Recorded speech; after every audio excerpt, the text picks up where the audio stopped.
Hello, internet.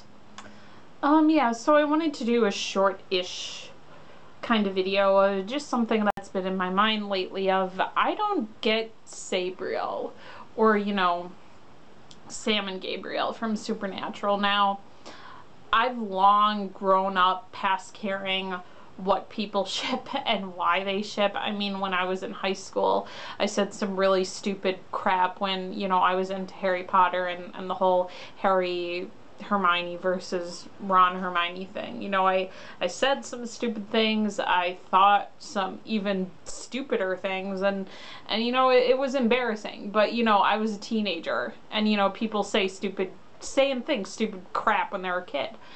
But I don't care anymore, like, unless you're an asshole about it, of course. But if you're not, I won't be an asshole about my ships. You won't be an asshole about yours, and we'll both be not assholes together, and we can have a totally fine, fun communion of fandom. But, of course, most people can't be. So, and that's when it gets, catty and wanky and just really stupid. But, I don't care anymore what people ship. You ship Sabriel, I have no problem with you. But even in fiction, slash ships that, aren't canon, have no possibility of being canon, I understand the appeal.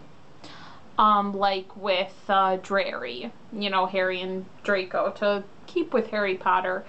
I understand the appeal, it's pretty much the same as all, intense kind of love-hate relationships where, yeah, I don't like stuff like that. I mean, unless, the narrative kind of frames it where it's like, these people don't want a relationship.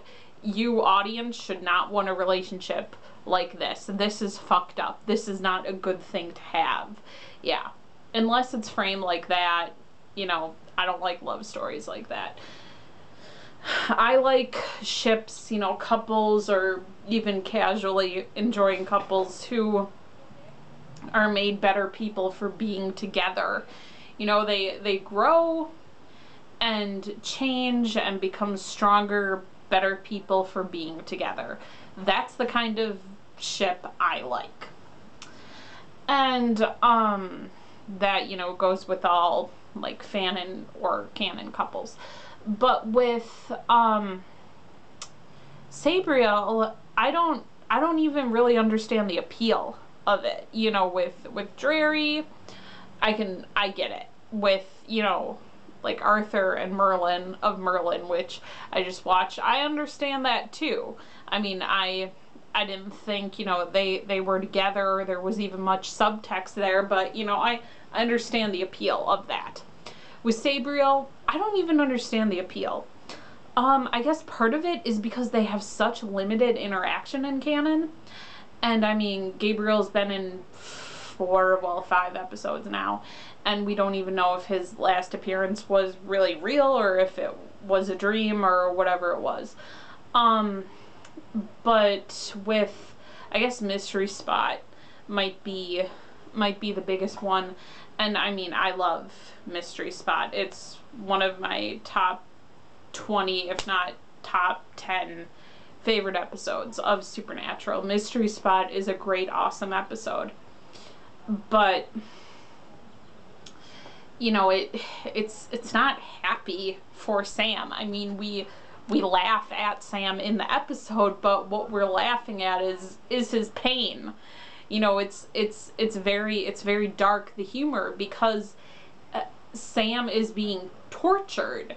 This is probably his hell, is because all throughout 3rd season, of course, he just wants to save Dean from, his deal, but in the end he can't, but that's really not important. He didn't know that at the time, but his biggest fear is failing Dean, and he fails Dean every day, the same day, like hundreds of times, maybe even thousands of times.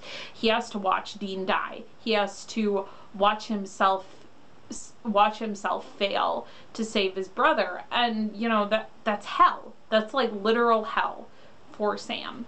And it probably still is, or, you know, will be this coming season with Dean being a demon. And the reason why Gabriel does this, I suppose, is, you know, his whole thing with pride in the first place, which is kind of a leftover from his family, is that because I think Gabriel sees pride as being, you know, the biggest reason that, you know, Lucifer left. And it's hinted in Fallen Angels that Gabriel and Lucifer were really close. Like they were probably almost as close as Michael and Lucifer. But, and, you know, had this great close tight-knit bond, but then, you know, Lucifer left, but, you know, Gabriel couldn't agree with what he was doing, but he couldn't, you know, fight Lucifer either, so he left, and he took out his emotional baggage on humanity for thousands, hundreds of thousands of years. And so yeah, like that I kind of think is his motivation. So Gabriel is a sad clown. You know, he laughs to keep himself from crying, and that's why he amuses himself, is because he has this deep emotional pain, which is also, I think, in fanon or fan fiction, like a lot of people tend to miss about Gabriel. Like they just think he's this fun, happy character, and he's not. Like he is deeply messed up, and I mean it makes him super interesting, and he's a lot of fun to watch, but he's not somebody you should really want to emulate, I don't think. But, you know, most, like, all of the angel characters are like that in Supernatural. So, and then, you know, looking at, like, you know, Tall Tales, like, he interacts with the boys pretty much evenly, and with, you know, Changing Channels, he interacts with the boys pretty much evenly, and the same in Fallen Angels. It's pretty much even. In fact, it might even be slanted. I see it kind of slanted towards Dean, especially in Fallen Angels. And then Dean is also the one who figures out that Gabriel is an angel in Changing Channels. So I see, like, for Dean and Gabriel, Dean Brielle, if that's a thing, as having as much evidence for it as Sam and Gabriel. So I just kind of think people pair them together, you know, because Gabriel's popular, and if you're a Slash fan, and, you know, Dean has been taken by Cass, you know, who else are you going to put him with but Sam? But if somebody could, like, explain to me, you know, like, this great relationship that they're supposed to have that is based on canon, and not like the fanon ideal that people kind of give to Gabriel, you know, that would be good, you know? So, yeah.